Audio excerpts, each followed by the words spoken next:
The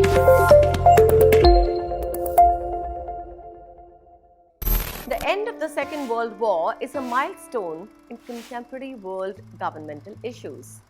In 1945, the Allied forces, driven by the US, Soviet Union, Britain, and France, crushed the Axis powers led by Germany, Italy, and Japan, which put an end to the Second World War from 1939 to 1945. The conflict had included all significant forces of the world and spread out to areas outside Europe, including Southeast Asia, China, Burma, which is presently Myanmar, and parts of India's northeast. The conflict crushed the world as far as loss of living souls and non-military personal property. The First World War, that happened between 1914 to 1918, had already shaken the world.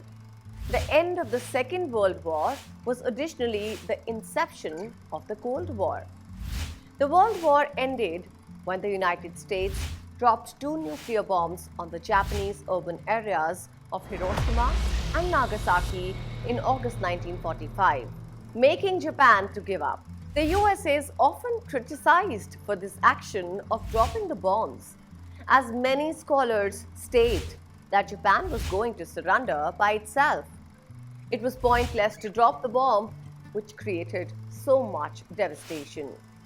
They proposed that the US activity was expected to prevent the Soviet Union from making military and political allies in Asia and elsewhere, and to show Moscow that the United States was preeminent.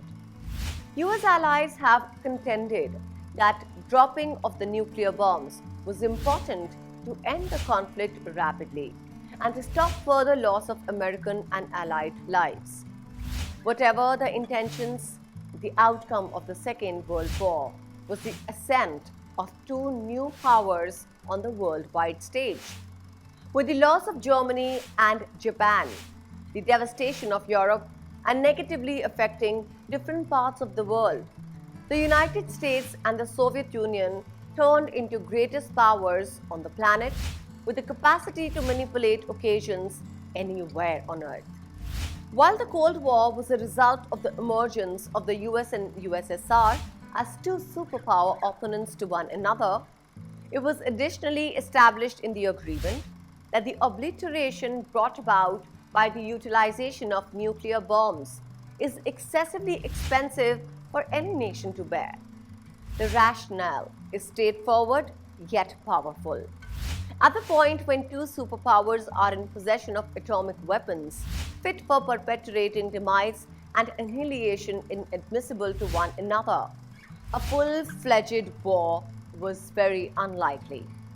In spite of provocations, neither side would want to risk war, since no political gains would justify the destruction of their societies.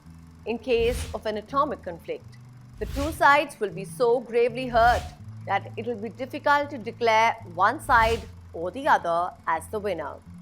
Regardless of whether one of them attempted to assault and debilitate the atomic weapons of its adversary, the other would, in any case, be left with enough atomic weapons to perpetuate inadmissible annihilation. So this is known as the rationale of prevention. The 2 sides have the ability to fight back against an assault and to cause such an excess of damage that neither can afford to initiate a war. So now time for revision. Tell us, what is the Cold War?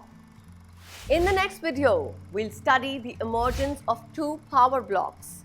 Till then, it's time to say goodbye. Goodbye and stay healthy.